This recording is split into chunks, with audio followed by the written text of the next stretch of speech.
Good morning, everybody. We are going to be painting tomatoes today. So I'm going to do two pieces, two separate compositions of certain types of tomatoes. And then I'm going to be doing a flat lay of a bunch of different tomatoes together. So let's see here. I think I'm going to do another one. Do I want to do another one like this? Yeah, let's do another one like this. And then maybe we'll do some cherry tomatoes. And maybe some inside or like cut facing tomatoes. Let's do a yellow one like this. The paper I'm using today, excuse me, is Bao Masters. I'm also going to be using a Meeden pad, and really between the two, those are the ones I'm going to be using for today. My palette is Meeden, and my brushes also Meeden. I might switch back and forth between the brushes when I'm finished, so I'll just keep you updated as that changes potentially. I have my Twistable Bear crayons. I will probably use those at the end. And my water-soluble pastels. So we'll use those together as I am creating this little heirloom tomato. So I'm going to try and go in pretty light to begin with. We call this like a lighter value, and lighter values come with wetter, watered down pigments. And this is the thing that a lot of people love about painting with watercolors, is seeing the transparencies on the page. So let's see, I'm going to leave this here for a second just to kind of get that same vibe. I am going to try and make more of a yellow orange one. Let's just do something fun. Let's just do a bunch of swirlies. It'll kind of create an organic look. And then wherever those curlies end up, just make them a little bit more pronounced.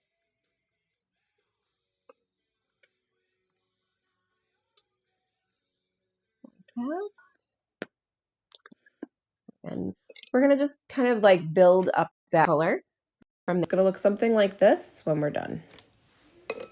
And I'm going to build in some oranges and some reds in some of these areas where the curls kind of meet. And some oranges here. Right around the edges right now.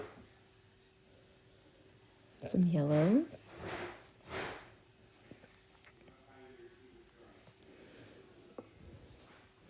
And then I'm just going to fill in that with some water. And we're going to build up that tomato just like that. Good morning, everyone. Just put it in where those, it's like a tomato cloud. That's kind of what it looks like. Just going to fill that in a little bit above with the impression that you are seeing some of that tomato behind where that center kind of comes together. And then I'm just adding in some of these curved C-strokes to kind of design where all of the shadows are going to be. And this technique is called wet on wet.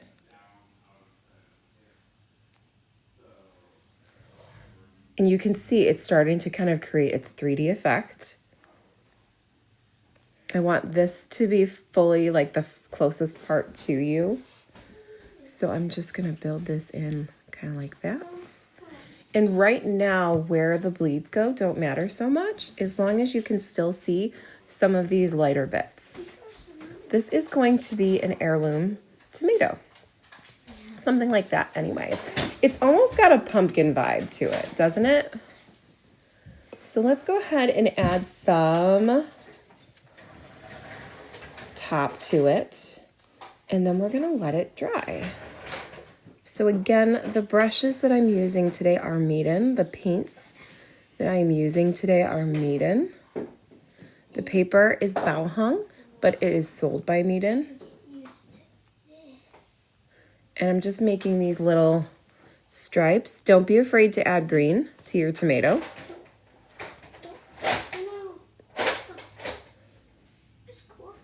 Like that. And maybe a little bit here.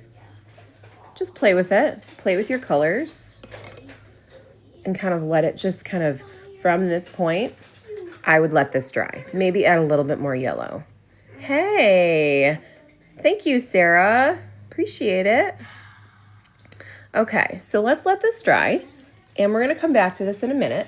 And I'm going to start up another one. So my goal here is to create a flat lay of tomatoes, of various looking tomatoes. So this is the first one. It looks kind of like this one.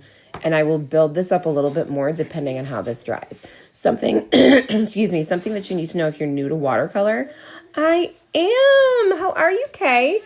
Something you need to know about watercolor is that it can dry very dull compared to, per se, sorry, I've got like stuff in my throat right now.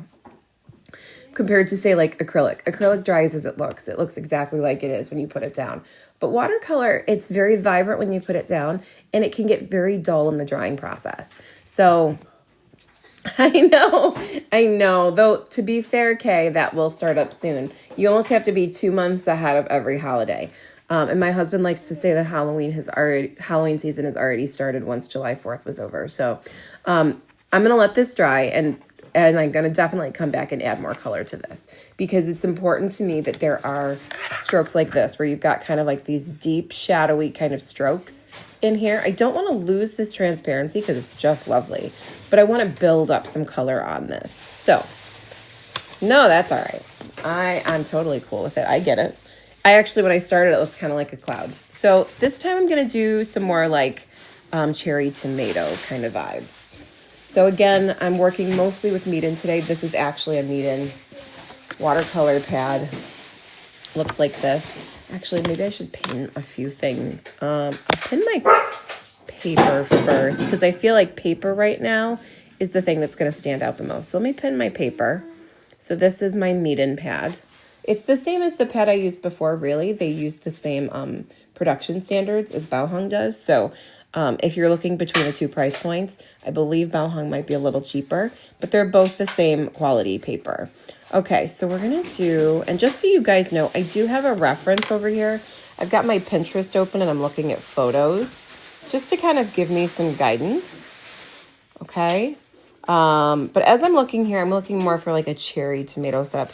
Maybe something like this. I might come back to that. Or even this. I really like those green tomatoes. So I might do some of those. Yeah, that's okay. No worries, Kay. I'm not offended. All right, let's do this one. It's simple. It's easy. We'll do something of that nature. And just so that you guys know, I am not a realistic painter. I'm more of an inspired painter. I create things based on what I think how my brain recaptures it with a paintbrush.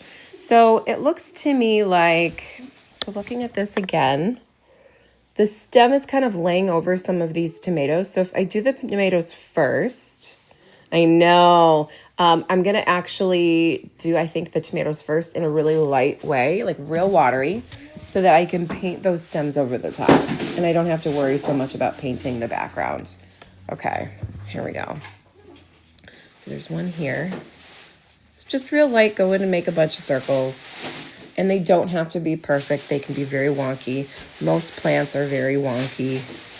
I'm going to connect some of these tomatoes together. We're going to play with the color transfer by doing that. Hey, dude, can you like not make all that noise right now? Thank you. All right, we're going to do one over here. Like that. Oh, thanks, Alice Malice.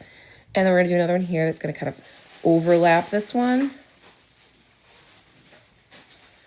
And we're going to come right in here and do another one that's kind of touching down here. And that one seems to be a little bit bigger than everything else. Okay. So let me get my heat gun out. This is a Chandler tool heat gun. And the reason I'm using it actually, do I want to do that? Hold on.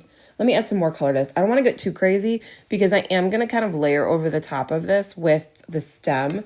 And I don't want this to be so dark that when I'm finished, I'm like, I'm still seeing all the tomatoes in there. So I just want to get in and add some tones into these little red cherry tomatoes. And if you're like, why are you using yellow? Well, because most cherry tomatoes are made up of reds, oranges, and yellows. So we just try and include a little bit of everything. And very much so, like, where does it look good? Where do I think it's going to create the most impact? Just a little bit of red. I'm going to put the red mostly in the spots where I know I'm not going to be touching it with my stem. So kind of like some of those darkest areas. And don't be afraid to layer over what you already dropped down. That's kind of the fun.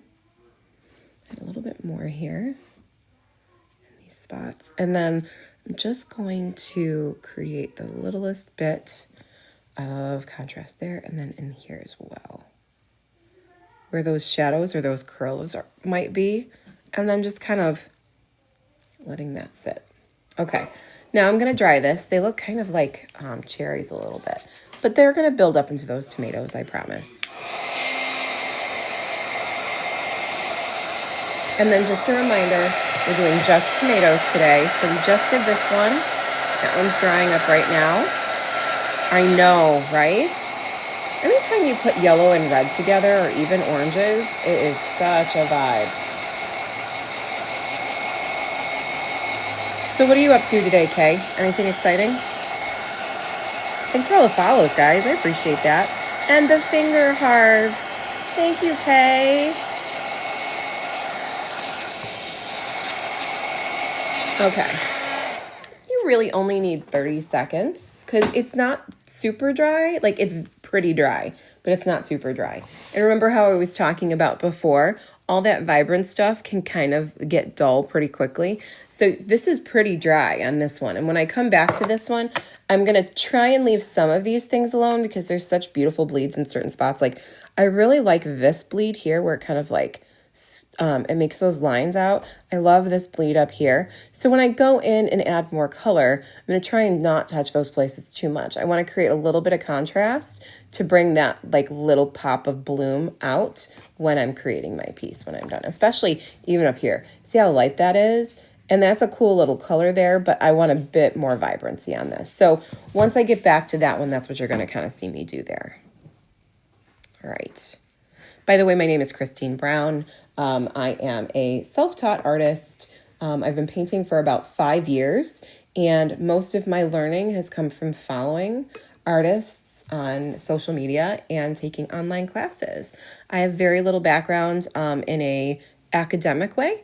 Good morning, Heidi. And so anything that I give you suggestions or advice on is purely from my own self-taught experience, if that makes sense. Okay, so let's come in with some greens. I'm actually going to start off pretty like a light dark green, if that makes sense. So over here, I'm kind of building up some of this light golden green. It's like almost a sap. I'm just adding a lot of water to it to start. Aw, thanks for the gifts. I appreciate it. So real watery. The goal here is just to get the sketch down of where I'm going to keep these leaves. So I think right here is where I'm going to start this branch. This is going to actually come up over the top this way and then around this way. So this is going to be the main stem of these tomatoes as I work through. Now where the actual stems of these come from, I'm using this to help me. I am using Meeden paints today. And quite honestly, I would say they're probably one of the best palettes, like those pre-made palettes that I've ever worked with. The colors are really great, quite honestly. I really do love them. I think I have not been disappointed by anything that I've worked with on them. The greens especially, you know I'm going to be working with greens probably the most, and I'm super fond of the greens in this palette. I don't really work with the blues very much, so if you're a blue kind of person, I can't really speak too much on them, but the greens have made me pretty darn happy.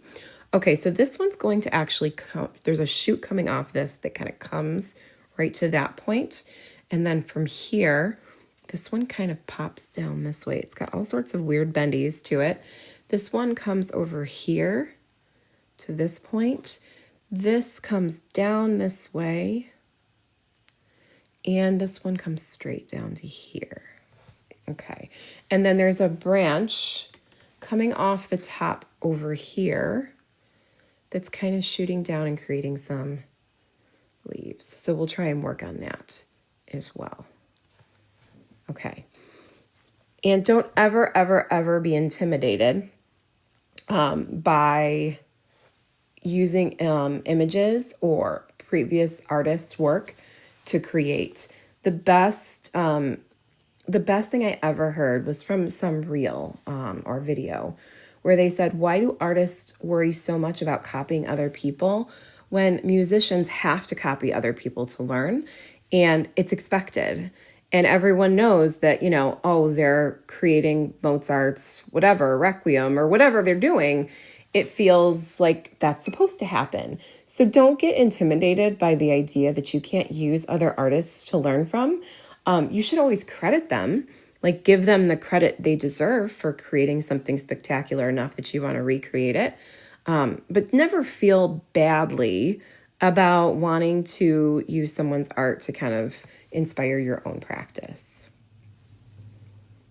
I may want to purchase these cherry tomatoes. Would you put it on Etsy for me? I sure can, Kay. Why don't you wait until they're finished? Let's make sure they're not trash first. I mean, I can go in confident, but I can't promise it's going to be amazing. Okay, let's do some wiggles here. I love a wiggle leaf. They're the least intimidating to me. They don't have to look perfect or exactly like what is on the page or in the photo. And so I like just wiggling them around, and then they look super organic and fun. There's another leaf coming up this way. And I'm just going to kind of have this come off the page because it doesn't really matter if you have things coming off the page, especially if you're going to frame it. I'm not a big background person. I do prefer a white background, but occasionally I will go in and throw down on a background. I did one the other day that was super popular on my Instagram for some reason, or maybe it was here. Maybe it was here. It was super. I was really surprised. I was like, really? Everybody likes this background painting? Okay, all right. All right, so this is all sketchy, by the way. I'm being super sketchy right now and just putting these things down. This here, I'm going to start building up some of these centers a little bit. Let's see, right there. And then maybe over here. And then I will be building up these colors around it as I work as well, okay? And everything that's in this page right now is Meeden. The brush, the palette, the paper. I've got the paper pinned right now because I feel like this is when the paper is doing its best work, is when you can see how the bleeds are and the blooms are moving together. Okay, let's add some more leaves, maybe some at the top, and then we're going to start to build this up in a little bit more detail. Okay, actually, I'm going to finish doing these. I got distracted here. I'm going to pop over that way. And then up here, this one is going straight out.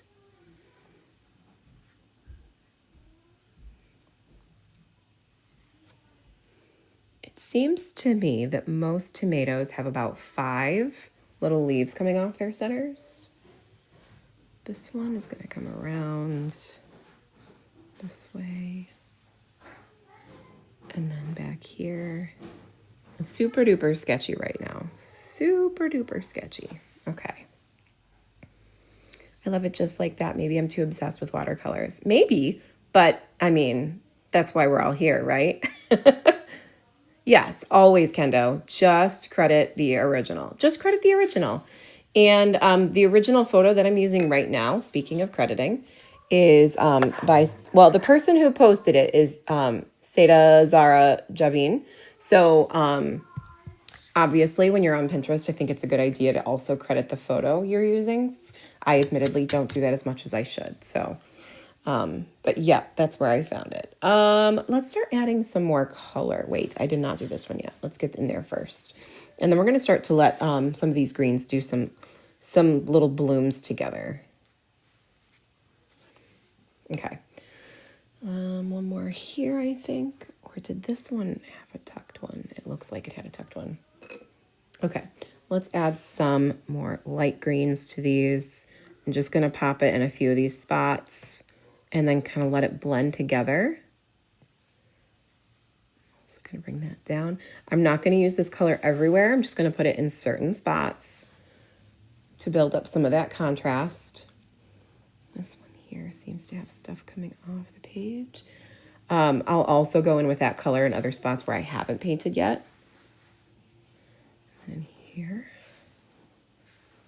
So sometimes like in here, I'm going to do like maybe the vein and then the center a little bit, and then maybe over here. So just move that color around in the different spots. Don't feel the need to repaint something. Make some brush strokes in places where you want to see some contrast, or you just want to see a pop of color, right? It's so pretty.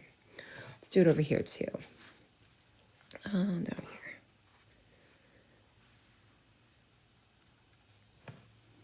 And definitely in there a little bit more. We're definitely going to put some more dark greens back in here as well. And then this one is a much bigger one than I think I intended it to be. Let's go in here first. And then I do want this stem to come up and off the page. So let me come back here and lay that down. Okay. Thank you, Hope. I appreciate you. And thanks for all the follows, Valerie, Amy. I just appreciate it. Okay, let's keep building up some of these greens. Hi, buddy. And the nice part about these tomatoes is that they're very like line segment broken up. They're not perfectly straight lines. So as you kind of go in and kind of create your illustration or your image, you don't have to have perfect line as you're kind of going through. So I'm going to try and add some more darkness to some of these colors that I put in to start to create some of those blooms. So that light green that I put down, I'm now going to add a few dark bits too. So like in here, down here, and then on the side. It's a mixture of wet on wet technique and dry technique. So you can do both. Like there's no rules saying you have to do one over the other. I'm going to put some more leaves up here. Color definitely down the middle here. Maybe along where the vein would go. Let's build up some of this a little bit more.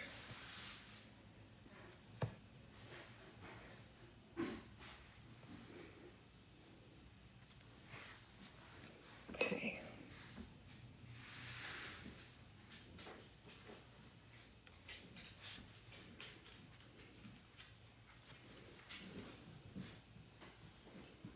Good morning. Hi, Darlene. Oh, Heidi, stay in bed. Do your thing, my girl. You need the rest. We all need rest. We all need way more rest than we ever actually get. So this one could be coming up off of here. Oh, if I added that one, I got to add it somewhere else because that's kind of a different green happening there. Do you see how dull this one got? So I'm just going to add a little strip of something there. And even here, it gets real dull real quick with watercolor. And this one seems to have another leaf coming off of here. So we'll have something coming from that direction. Okay. All right, I'm going to set this aside and let this dry for a little bit. I only say that because I do still have this other tomato over here that I want to kind of play with. And I do want to like build up some more detail on this one as well as this one. I do want to though. There are certain spots where I'm like, oh, that needs to be fixed a little bit. And then maybe right there. Okay. So I'm going to put this off to the side. Let this dry naturally for a little bit. I'm going to come back into this one. Now, this was the original one that I started with today. Look how faded this looks compared to the way it started. Now, that's not bad. Like, if this is the thing that you love and you don't want to do anything else to it, do it. Like, this is your painting. You're watching me because you're hoping that you can do it or it gives you satisfaction to watch it. So if it satisfies you to just leave it this way, then just leave it this way. For me, I want to build up some more color in the shadowy areas rather than everything being super implied. So I'm going to go in with another light shade and just kind of build up some of these areas where you know that like the tomato's kind of bulbous or hidden in shadow and that sort of thing. So I'm using some of the same colors that I had before. I'm just going in with maybe a bit darker pigment, like in here, just a little bit darker, not too much. And then coming back in with maybe some of those yellows and oranges in some of those other spots, like maybe putting a stroke of yellow in there, just like that. And then maybe down in here. I'm just letting those yellows and oranges and reds and pinks kind of play together, okay? I do actually really like that dark blue-green color up here. So let's see if I can build maybe some darkness in front of it to imply that it's behind a little bit more. Let's see. This way. Right? Isn't it so gorgeous? I could paint these every day. Every day I could paint these. They're so beautiful. And then the ones that I did the first layer, I'm just adding something to the tip of the leaf and the base of the leaf, because that's generally where the most shadow tends to be, like the most natural light shadow. It's just a little bit there. Okay. And then maybe adding a bit darker of a red on the base, like a purple color. And just letting that build up. And then if you don't like something that you put down, or you don't like it to be as streaky as maybe what your brushstroke created, you can always add water. Oh, thank you. Darlene, I will be posting this on my YouTube when I'm done. I've been starting to do that more, and people seem to appreciate and like that. So if you have a YouTube account, you can always go onto YouTube and check out whether or not it's there. It should be up there by, if not tonight, tomorrow. I'm going to a wedding tonight, so I'm not sure how much time I'll have after this, because I also have my first market tomorrow. So, okay. And then let me add a little bit more yellow, maybe possibly. I just want to be careful because I don't want to overdo it, and that is very easy to do. Okay, I like that one a lot. Let's do another one like that here in that same tone. There we go. And then maybe a little bit here. It's all about play. It's all about play and figuring out what you like. Thank you, Chrissy. I think anybody can do this tomato. Like, I think you can start off with a cloud shape, paint it in with a real light color, and then you can kind of build this up as you go. Like, I think that there's lots of play and opportunity with this tomato for sure. My goal is to eventually create a flat lay. I don't know if I'm gonna have time to do it today, but I would like to create a flat lay where it's got like a bunch of different tomatoes on it. I'm just adding a little bit of green in there because there's so much color in these heirloom tomatoes. Okay, I'm gonna put this one aside. I'm still gonna let this cherry set dry, and I wanna do another one. Let me see if I have another small pad. Just a second. This one. No, not that one. I can always pull it off if I need to.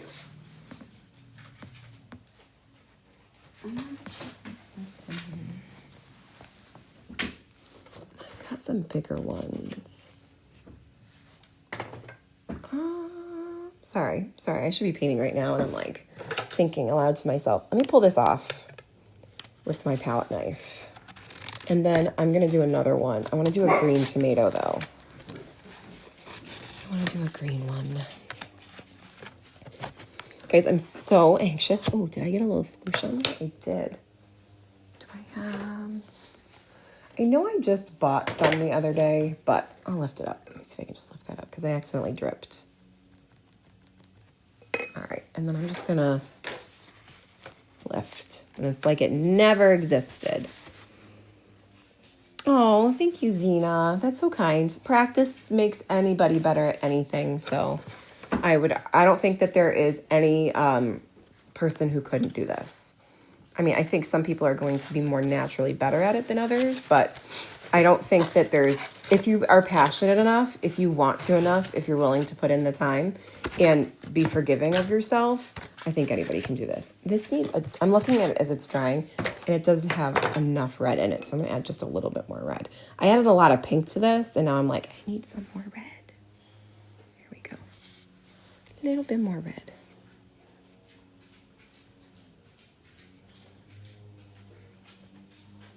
Just a little bit more red. Here too.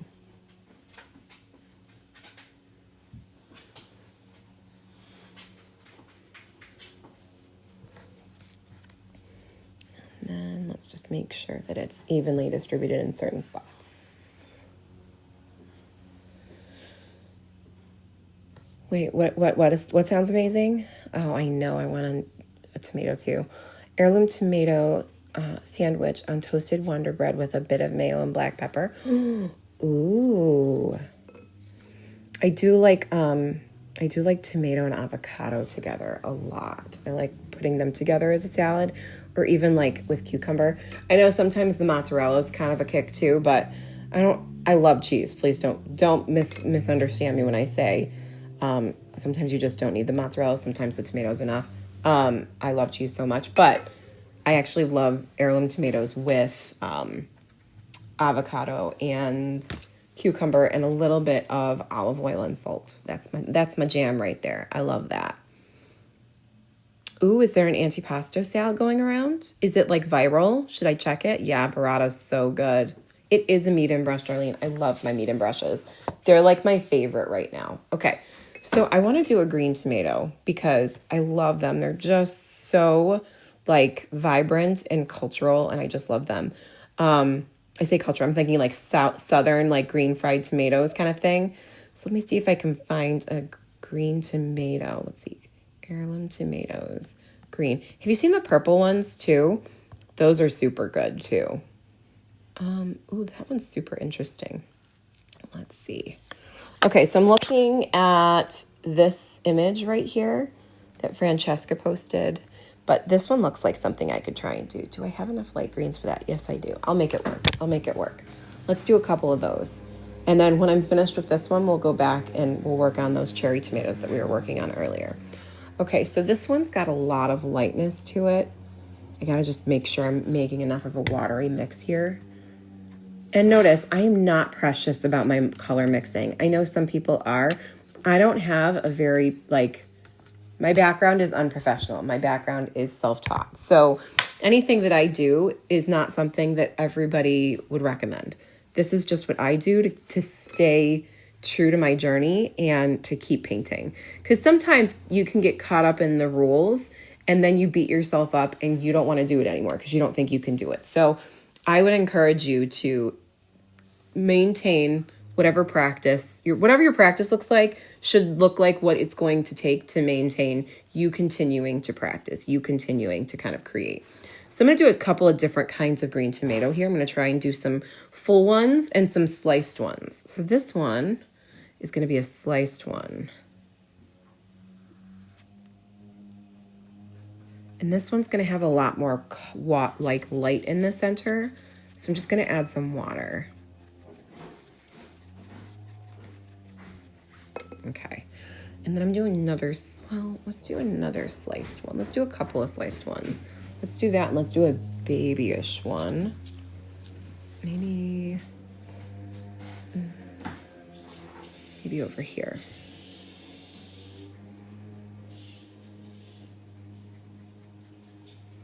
So today, if you guys, I know I've mentioned this to some of you, but I crochet as well. And I have to show you, I brought it because I wanted to show you. I was so dang proud of it. I made a turnip snail last night that I'm going to try and sell at my market. So when I'm done with you guys, I'm going to try and do a tomato one too because I've been obviously doing tomatoes. But how cute is this? It's a turnip. It's not a strawberry. It's a turnip. But I just love it so much. And these are the kind of things that I'm going to try and sell tomorrow with the stuff I do here. So I know social media likes to niche down and make everybody do just one kind of thing.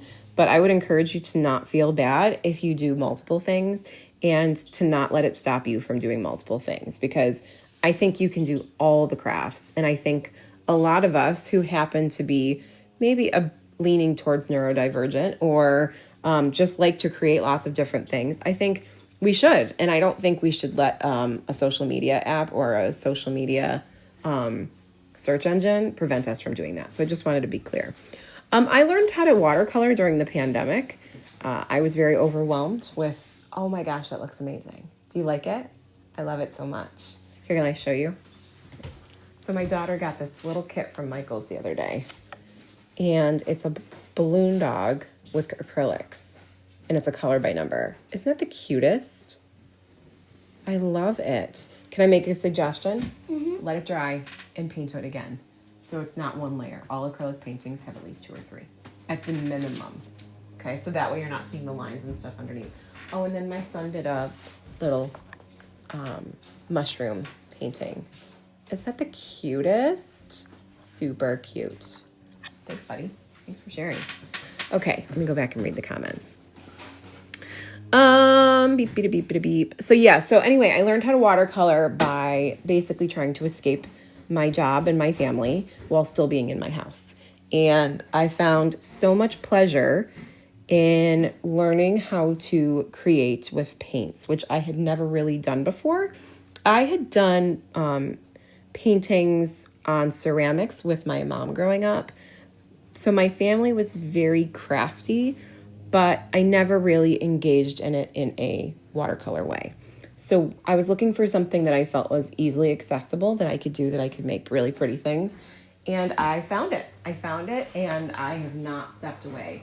So like when I first started, I was creating these types of things. Messy, leafy, watercolor things that felt like anybody could do it. Anybody could do something like this. You paint a background, you play with watercolors, and then you create leaves over the background. This is not a terribly difficult thing to do.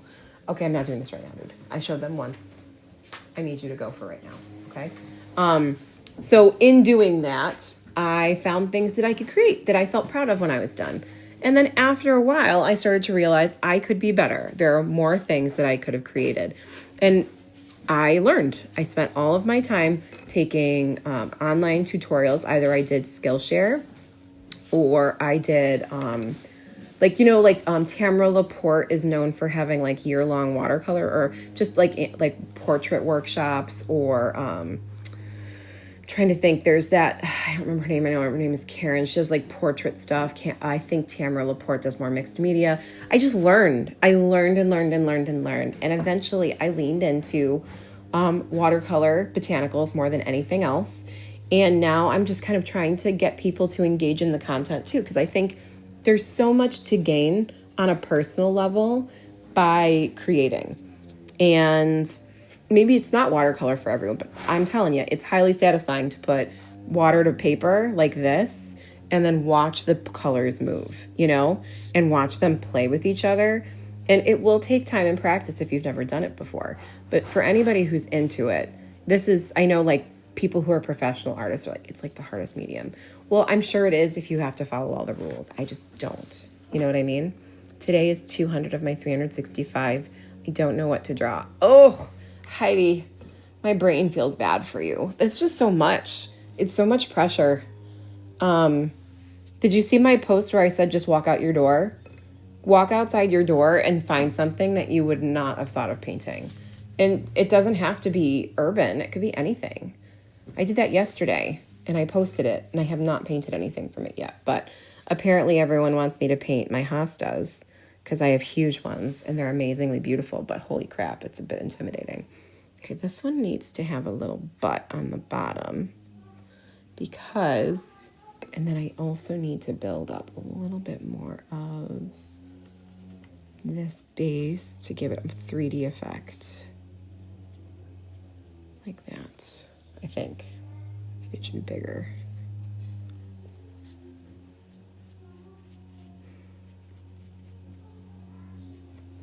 Okay. Oh, Gwendolyn thinks you should do a giraffe. That would intimidate me. Proving the innate urge to create is nonstop and talent flows unless muted like me. I think that it can be very difficult to get over our own brains sometimes, trying to like feeling like under some sort of obligation to create or an obligation to create something good. You don't have to create something good. Like my friend Chelsea posted something yesterday saying, lower your standards. And she's 100% right. Like we need to stop worrying so much about creating something to create something beautiful. Sometimes you just need to create to get that expression out of your body. So I would encourage you, I honestly do this for myself, lower your standards. And that doesn't mean that you can't create something amazing. But, ooh, a giraffe house? You should do it. Oh my gosh. You know, I have giraffes like a block from my house. Well, maybe like 2 blocks from my house because I live really close to the Buffalo Zoo. And so we drive by the giraffes all the time during the summer. And we're like, babies. We talk to them. And of course we do. All right, let me give you some leaves. And then I'm going to try and let this maybe dry a little bit. The leaves are pretty stringy on these tomatoes.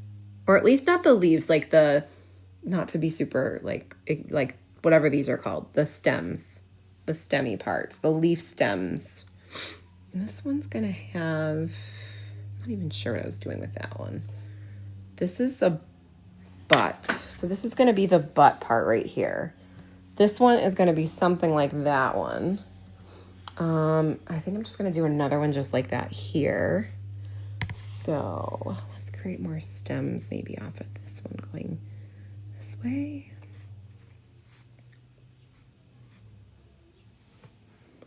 And then I think I was doing a top-down view on this one, but I don't think I wanted to do that. So I'm going to blend that out and maybe not do that.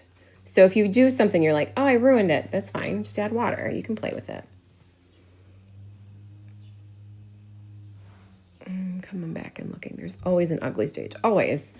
And sometimes you'll get to the end and it's still ugly because you don't like it. And that's okay. But somebody else might like it. Somebody else might really dig it. So don't give up on stuff. You might be surprised by what people like. I know I genuinely am most of the time.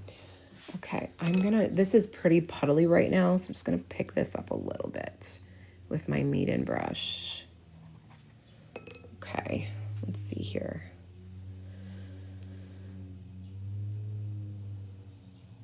Let's see, gotta trust the process, Peggy, 100%.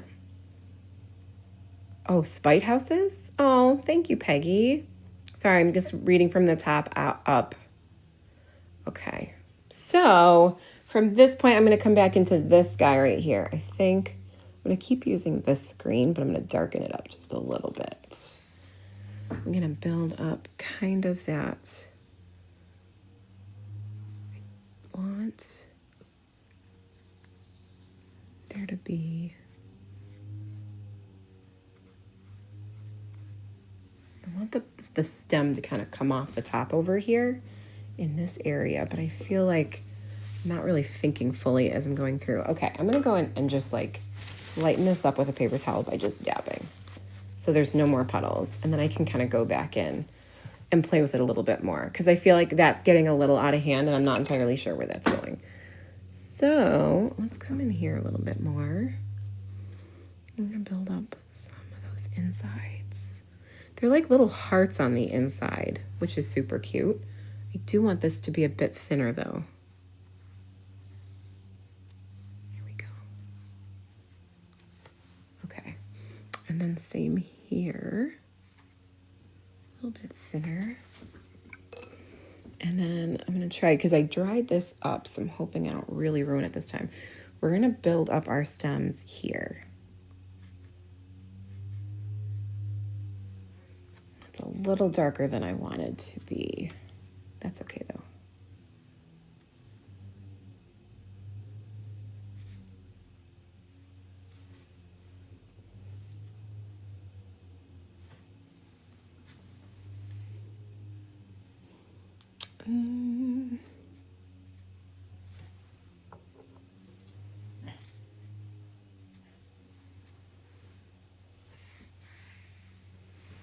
And then I'm going to use the same color to build up this stuff here. I think I probably need to let it dry because right now I feel like it's almost too wet to do too much without it going too crazy.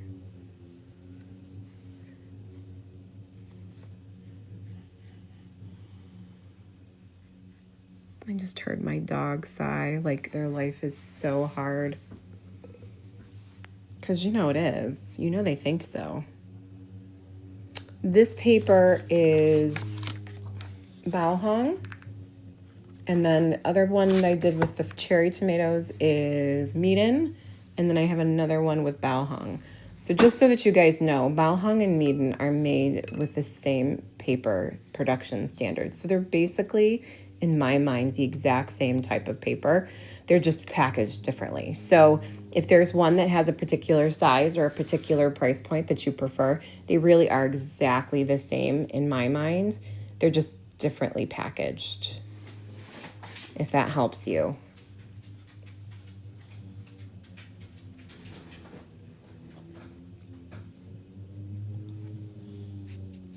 And I know that because I spoke to the Meeden sales rep directly because I was curious as to why they sell both. And she said, according to her production manager, that they basically are made in the same factory, same standards, that really it's just the packaging and how they market it to their customers. That's really the only difference. I'm going to do one more like this, only I'm going to do it as a side one, like a cut half one. Like maybe here. I'm going to paint this in, and I'm going to add some of that green there as well. This is actually turning out to be more of a flat lay than I intended, but that's okay. Lift that up a little bit. And I don't think Bao Hong even sells brushes. So if for whatever reason you're like, what else do they sell? They do sell paints, I think. But I've never used Bao Hong paints. I've only used the Meeden supplies for the most part. I'm just very fond of them. I do need a mod. I know. I'm not very good at that stuff, though.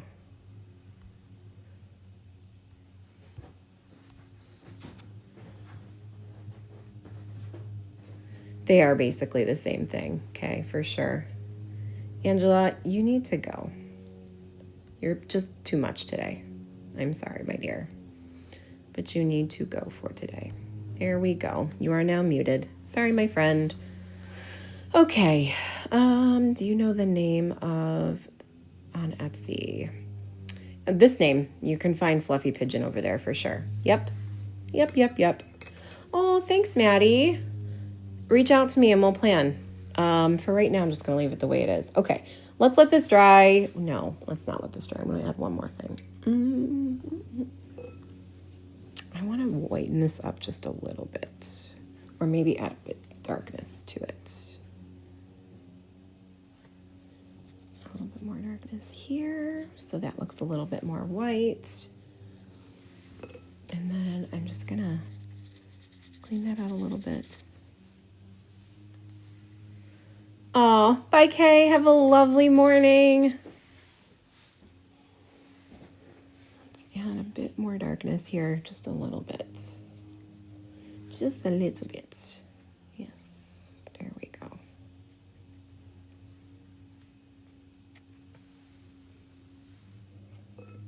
Oh, thank you, Maddie. I appreciate it. It is linked in my bio for sure. Thanks, Heidi. Okay. Let's blend this up a little bit and just a little. Okay. And I'll probably go in when I'm finished with some white mixed media over the top to create a bit more seeds. So debating if I want to add any more leaves here. This one doesn't have any because it's the bottom. This one has it on the top. Let me just add a little bit more darkness to these guys.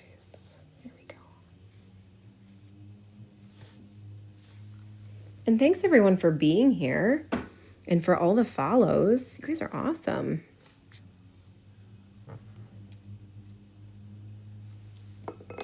All right, let me put these greens on the side. I'm gonna come back to these cherry tomatoes. I'm gonna let the greens dry. Let's place some more layers on here. I wanna do some tomato more focused this time. And I want to do some like oranges, like these red-orange colors.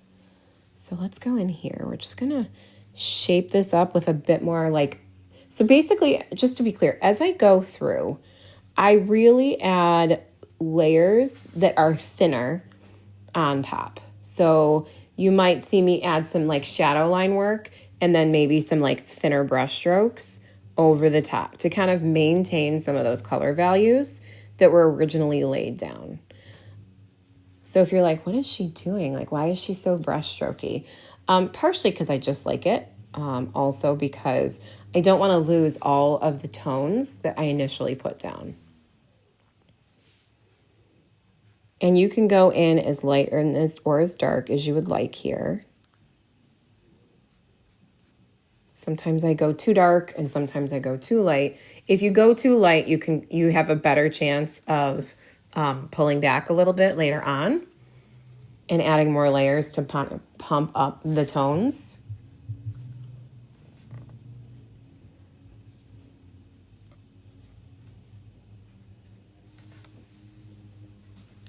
And I'm not going to add too much more to this. Maybe a few really dark tones behind where the leaves might be, like in here. Okay, I'm going to unpin my paper and I'm going to pin the paint so that you can just see what paints I'm using for today. Actually, let me put the brushes in. I feel like the brushes are always a bit more popular anyway. You can get paints anywhere. I would argue get the cheapest paints that you can find that have colors in it that you like to start. And the paints aren't going to matter that much when you're starting off. It's the paper that matters most. It's going to have the most impact. And the brushes are going to be what help you find your style, or at least they have for me. Good morning, Doxy Mom. Yeah.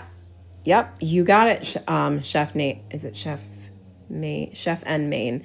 Yeah, the watercolors themselves are not the big deal. You would think they are, but they're really not. It's more about the paper that you use and the brushes that you feel comfortable with to create the images that you want. That being said, the paints that I am using that I'm fond of are these ones right here, and these are Meeden paints. Once you really get into watercolor, you'll start to like fall in love with handmade paints. Handmade paints are the best.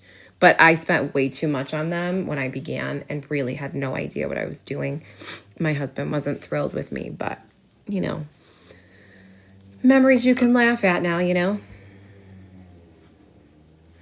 So what I'm doing is I'm just kind of blending a little bit. I'm still going to create some brush like stroke line work on these as well, but I'm just blending it out a little bit more.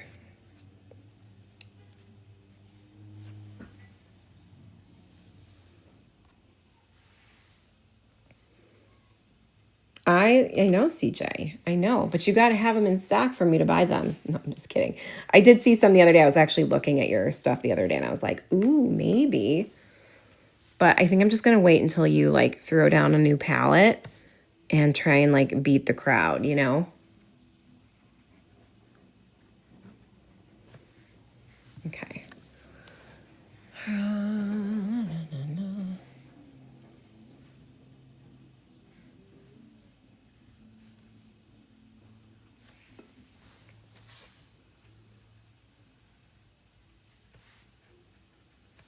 All right, let's do some more with the leaves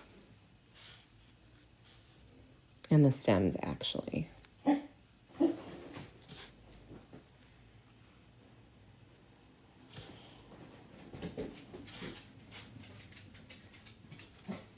So I'm going with a darker color just to create some contrast here. Generally, I try and keep my darker colors at a minimum. You don't want to do it too much because then it can take over the whole thing and then you've lost some of your tones. All that buildup is gone when you throw down a dark color without really thinking about what's happening with it.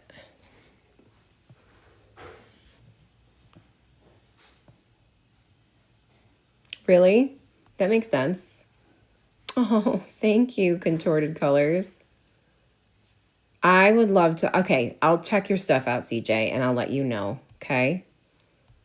This is cold press, chef. Cold press is my favorite. Thank you, Madison. I'm just scrolling. Okay.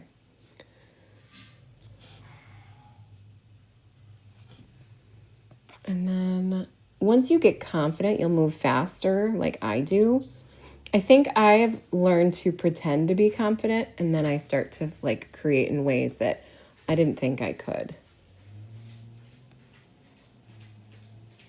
Do any of you follow Omar Wynn? She has such a confident, loose quality about her work that is so admirable, and I just want to be her. She's just so amazing.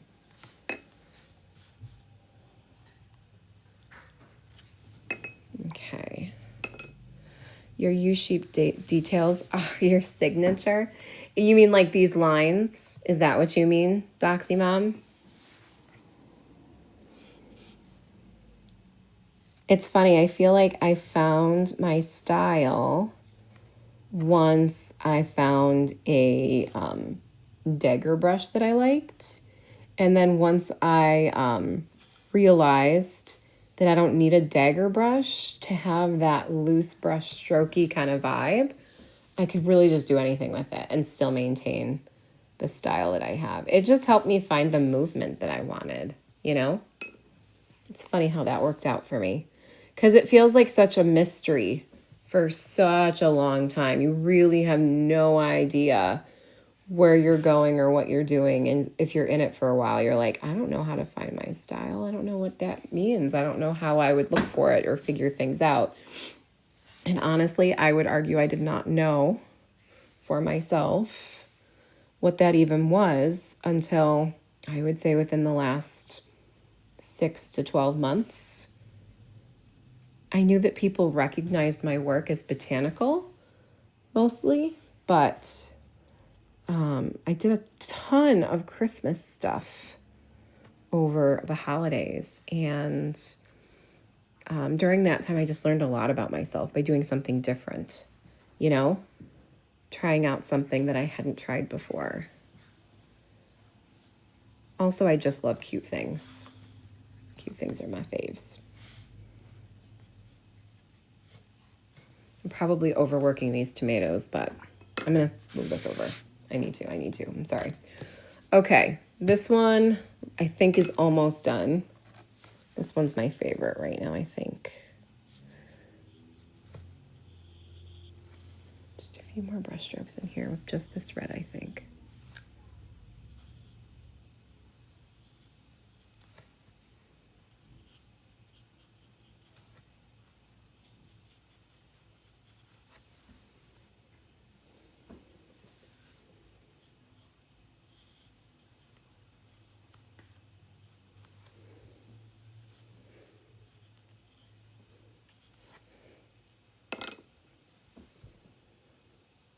I love this one. This one's my favorite so far today, I think. This one's hitting the spot for me. I think it's because it reminds me of pumpkins.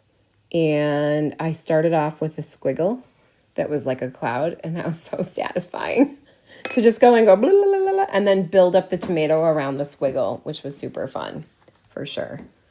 I don't think I need to do anything else to this. I think paint-wise, this can be left alone. Let's come back to this one. This is where it becomes a like factory process. I just flip back and forth between the three and let it kind of build up its work here. This is probably going to be the last layer on this one because if I do too much more, I'm going to lose that real light green transparency and I don't want to do that. So let's go in with some yellow.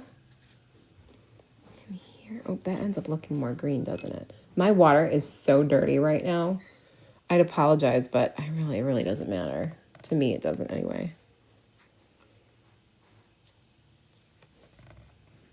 Okay, and then down here, I'm going to build up a little bit more green kind of around the edge there. Like that. And a little bit more green around the edge. Those U curves, right? Those U curves. Not going to forget that one. Okay.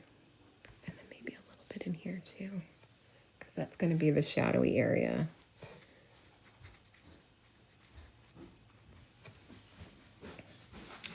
Okay. This one I need to build up some inside parts. Hi, Sleepyhead.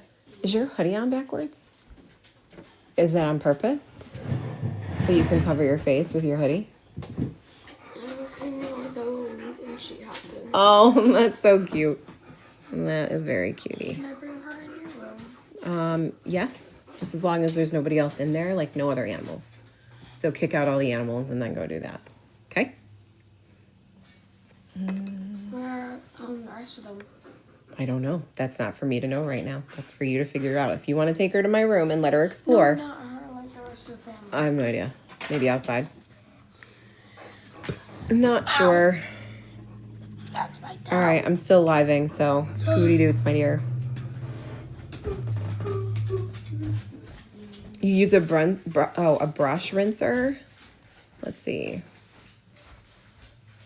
That's exactly what I do, Contorted Colors. I do have a brush rinser, like those tall ones, where they clean out, but I just didn't feel like bringing that one in here today. I don't know why. Ultimately, do what works for you. There are watercolor purists who are like, you should have 2 cups. I am not one of those people. Good for them. This is just not for me. A 2L basin and a 1 liter bottle. Interesting. A 2 liter basin and a 1 liter. Hi, Hobo Grizzly. Let's see. Yeah, I think the warm tone of that yellow is creating a whole other extra vibe there that I really do like and appreciate. I do want to create a little bit more there too, I think. Just in a few spots. Though I got to be careful because I don't want this to look like a squash. And I feel like it's starting to look a little bit like a squash. I do want to figure out this slice of tomato here though. And I'm looking at it, I'm like, it doesn't look like a tomato right now. So let me see. I'm going to do this, I think.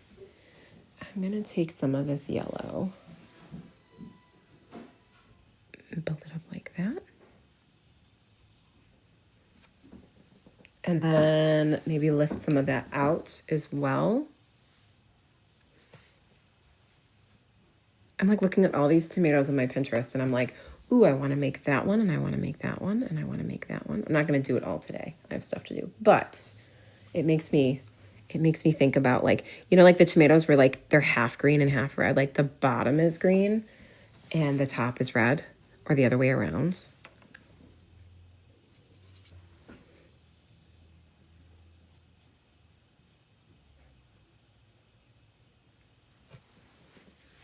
I'm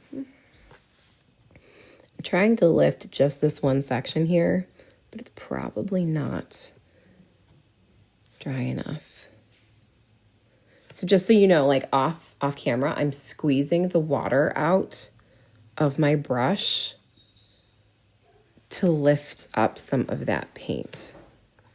I'm getting paint on my fingers because of it, but that's just a technique that I learned from a portrait artist to control the water on your brush without having a paper towel. Me too, Vicky. I agree with you. Do they? My husband, for the first time, has taken over the garden, and it looks incredible. I'm going to definitely put seeds on here, Contorted Colors, I promise you, but it's not going to be with watercolor. It's probably going to be with a mixed media tool. Okay, so let's mixed media these bad boys up. I'm going to put this to the side, let that dry for a little bit. This one, I think I'm just going to go in with a couple of crayons. I'm going to use my Bear crayons. Have you guys seen these before? These are water soluble, which means they're watercolor, but they're super like creamy, so you can smush them around with your finger. I only wish they had like a light yellow in here, and they do not. They only have the white. I do have the green. Let's see. I'll show you what I mean. So if I put a little bit of green on here like that, I can blend it out with my finger and soften it up. It'll create light in the spots where maybe I missed it. And you can create marks and bits with it. And it's water soluble, so it's not oils. You don't have to worry so much about protecting the piece when you're done with it. So I really like it. I think it's kind of a vibe. There, and I'll just blend that out a little bit more. Kind of like that. And then I can go in with darker colors on the other end. Maybe this one here. And these are, I'll pin these for you so that you can see them. These are really super duper fun. I actually think they're one of the most unexpected things that I recently got that I fell in love with. Did I just pin that or not? Pin? Did I pin it? Okay. These are, again, they're called Jupiter Twistable Bear Crayons. I got them for my kids. And I stole them because I like them so much. And because this is still wet, it's really, look at how blendy that is right now. But if this was dry, it would still go down and then I would just blend it out with my finger.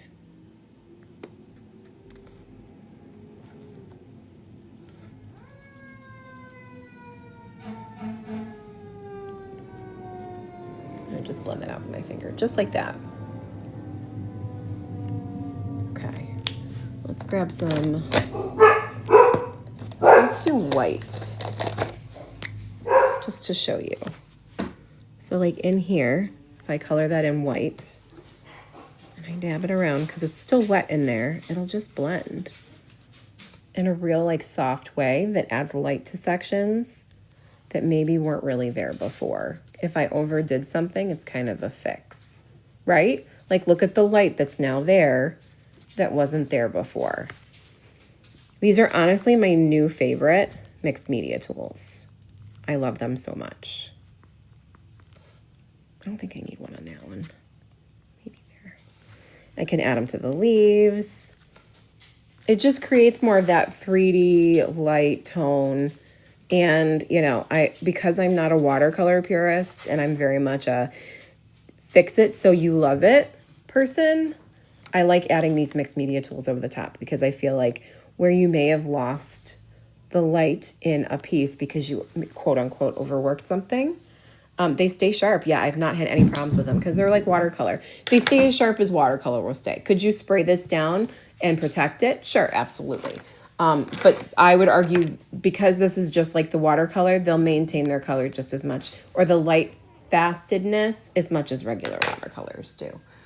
Where am I looking? I'm looking for my pencil because I think this one is almost done. I don't know if I want to use the blue though. Hold on just a second. So I always finish up my pieces, and I think this one's pretty much finished, with a black pencil. Oh, I put it right here. Duh. You're welcome. And what I do is I just use it to kind of outline or create tension in the areas that are most important to me. So like I need this sharpened though. Hold on.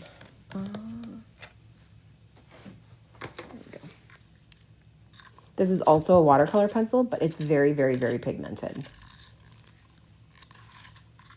So you can see how short it is. I use it a lot. And I usually put it in the places where I want a bit more attention for the eyes to track. I'll put it in a curve or an area where there's like questionable, I can't determine what's happening there. And I'll put those lines back in.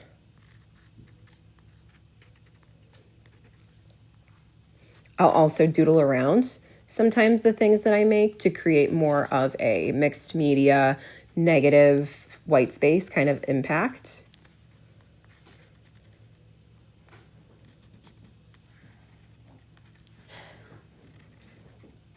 I also like to add curves and curls where maybe they weren't existing before.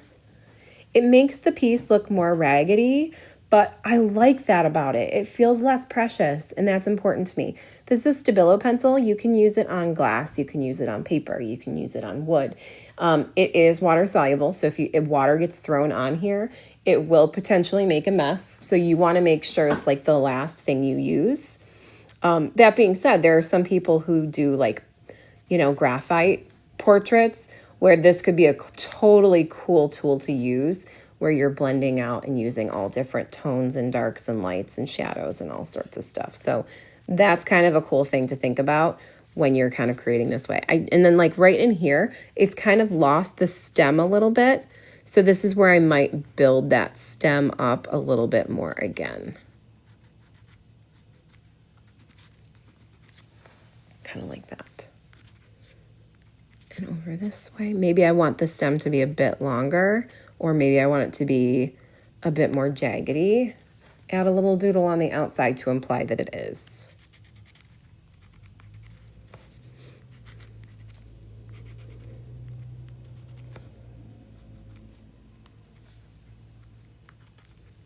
Like in here, if I feel like it got a little messy and I'm not seeing the leaf as much as I want to, then just go in and draw in a little line to make it a little more clear. I do not outline everything. Then it loses its impact. I only do little spots, usually the tips of a leaf, usually the curve of a flower or a botanical, usually where there is a line that meets another. So like here, I would do it right there where those stems separate. Stabilo seems to be the blackest black I've tried. It is tint. I have not found another pencil that makes me as happy as this does. I'm not a big watercolor pencil person. I don't think they're pigmented enough for me. They get lost in the page. I think they're valuable if you want to sketch with them, but I don't like using them as a mixed media tool. They're just not a strong enough bit for me. Okay, I think this is almost finished. I want to add a little bit more yellow to this. Let me get my crayons out again. I don't have a lemon yellow. Actually, maybe I'll add a bit of peach. The peach could be a vibe. Let's see. Kind of where I put the white before.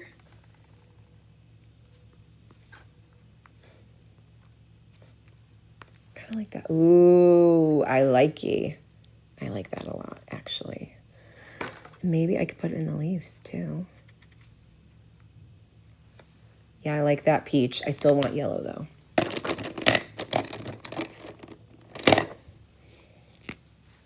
I might have to get another set, though, because I really want a lemon yellow, and there's no lemon yellow in this one.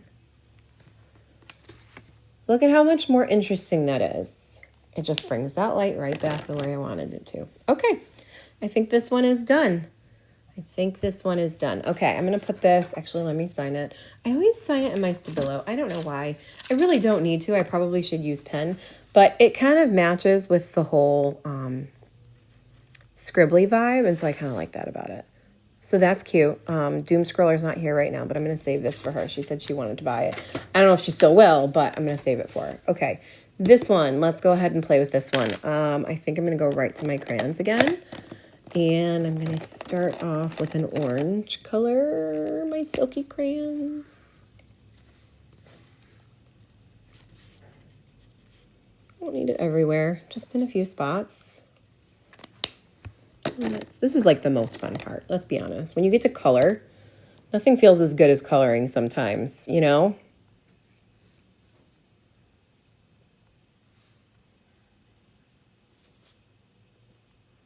Let's see.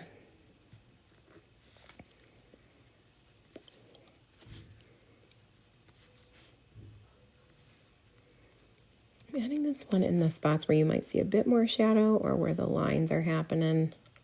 Okay.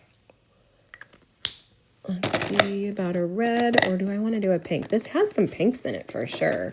Just don't know if I'm going to lose the narrative here if I add some pink. I don't know. It's not super obvious. I kind of like it.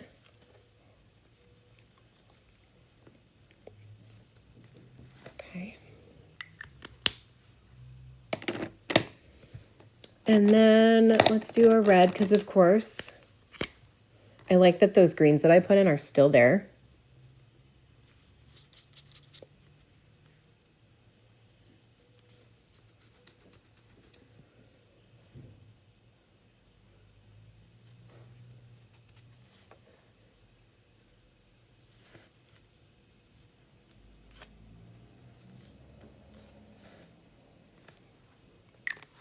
Okay. And then let me add another little bit of green.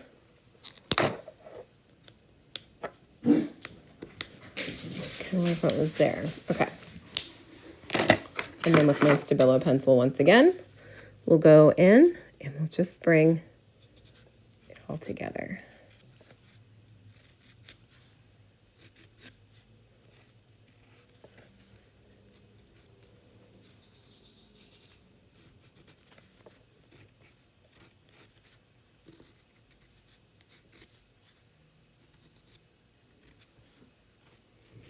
And if you guys are interested in handmade watercolors, I have not tried CJ's yet, but they look amazing. And I know they sell out every time he puts up new palettes. So take a look. He's pretty fantastic.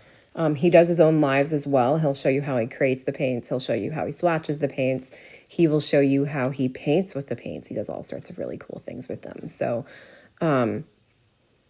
that's the plan. As soon as he's got a new palette out, I'm going to definitely check out. I will contact you, CJ, because I do want to look at some of your palettes. And especially with the fall coming, your palettes are perfect for a fall palette for sure. And then let's add some of this up here to the top of that tomato with these leaves. Just a bit of scribbly, just like that. Oh my gosh, it looks so good. I love it so much. Okay, last one. We're going to go to these green tomatoes. This is the last bit. I did say I was going to add seeds. I'm probably going to use this. I don't think this is in my shop because this is something that sells out quite a bit. So if I have the chance, I'll try and put it in again. Every time I put my Stabilo in there, I can't get it back. I have not been able to find this in the shop for quite some time now. So go shopping, shop away. You'll find this anywhere else, just not here. Or at least not today, because I couldn't find it this morning. And then this bleed proof white is what I'm going to use to maybe make some seeds, just to give that seed effect. I'm going to put it down now, though, so that I can let it dry, because it'll be really one of the last things that I'm going to do today. Did my device die? Oh, no, it didn't. It's still at 18%. Sorry, I'm looking at my iPad where my initial, excuse me, little seed guys were. Okay, I'm going to pick a different brush. I'm not going to use my Meeden. I'm going to use a brush that maybe isn't as precious to me. I don't know that it's necessary, but I think the bleed proof white I always feel like a little bit more tender with these. It's not even like masking fluid, but for whatever reason, I'm just always afraid I'm going to ruin something with a brush. So I'm just going to throw in some little white seeds here. Make it a little bit thicker. I'm going to do it in here too.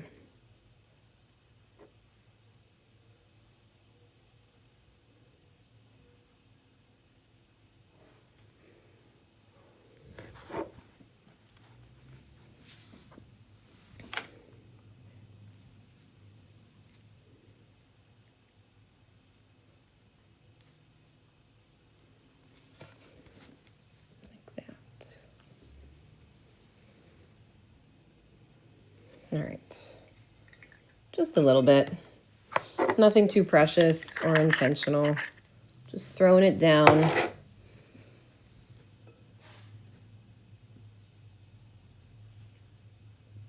Is it really? So Stabilo black pencil was €1 in Germany. You got 10 here. It's much more expensive. I want to say the Stabilo that I got, this one was probably $2 or something, but I bought a pack for 10, a pack of 12 for $10 on the box shop, like the giant online box shop that I will not mention here. But, you know, get them where you can get them for cheap, because I use mine all the time. I would like to watch you paint live, CJ, or create paints live. That would be amazing. That would be amazing. I would definitely want to do that. Oh, Heidi, what did you get? Did you get the silky crayons?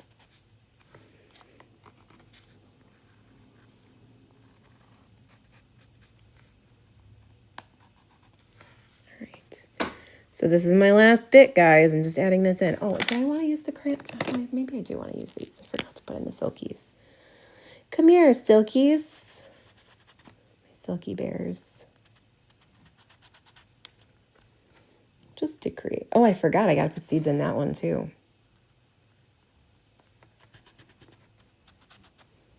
And none of this is necessary. Like, you can create without any of these things. But it does make things more fun sometimes. Okay. More than anything, just start. Just find a way to make it work. Find a way to create. Steal your kids' paints. Steal, no, don't steal. Don't actually steal. But, like, you bought it. You bought it for your kids, so don't worry about stealing it. You're not actually. Go to a Dollar Tree. Get some watercolor paints. And then maybe grab, like, watercolor paper from... I mean, I think Dollar General has watercolor paper. I think I've heard someone say that they had it, and it was decent. Cold press is always my favorite. And that has more to do with the way that my style matches best with that particular paper. I like all the textures that it creates. Like, you're not going to see these textures on cold press because cold press is a much smoother kind of paint. Or paper, not paint. It's a much smoother paper. Okay. Pencil back. Almost done. Finishing up.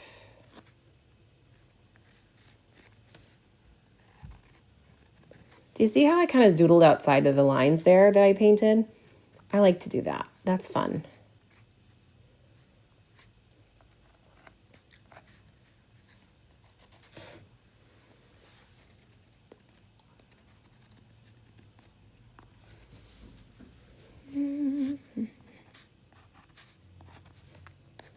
And then when I'm done here, which will be very soon, I'm going to tell you what I loved about what I did today, maybe what I did not love about what I did today, and then go back to where I started. Like, why did I do this? Why am I doing this? Like, I want to remind myself every time I sit down why I do what I do, why I want to come back, because otherwise you're either going to let it go or you're going to convince yourself that you can't do these things, and you most certainly can. Okay, so I think this one is finished. And I forgot to sign the other one, so let me sign this one. Oh, I said I was finished, and then I lied. Now I'm like, wait, you're not finished, Christine. There we go. Okay. Just signing it.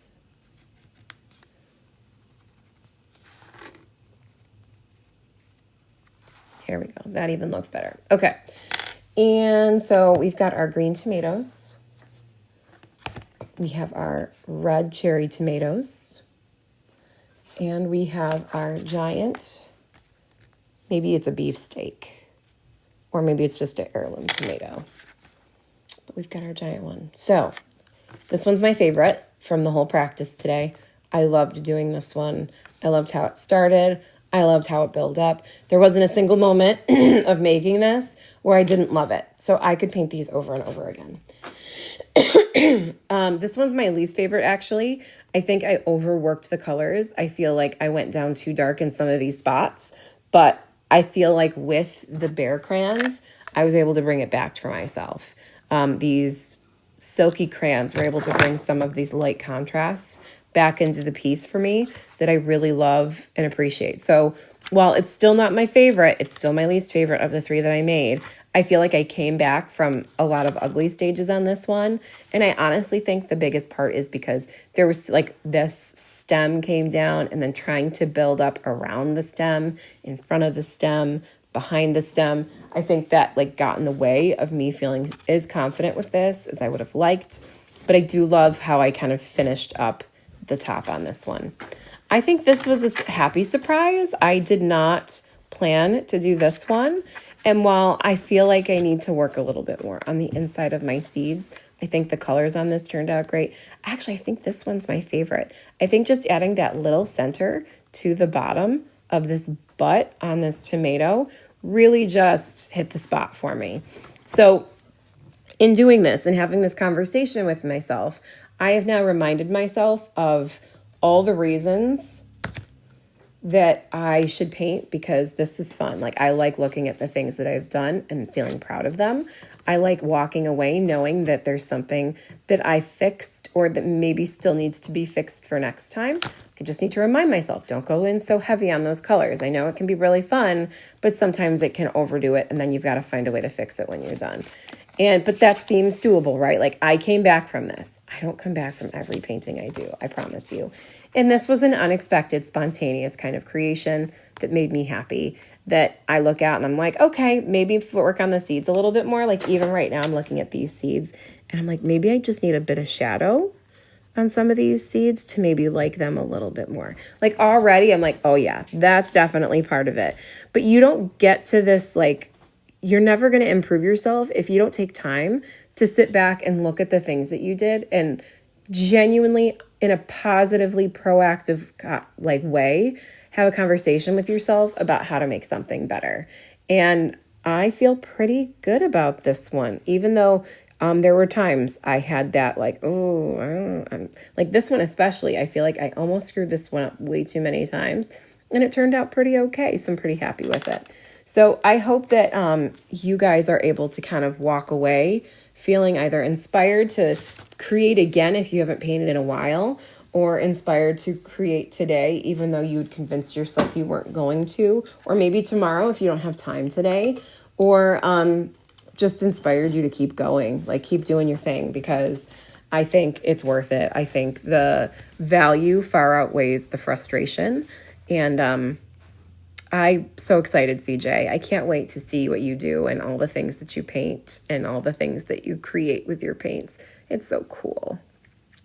Yeah, weren't they? I agree with you, Tints. I didn't expect to really like this one as much because my head wasn't in that game. My head was in the red and orange game when I started, but I think it turned out really well.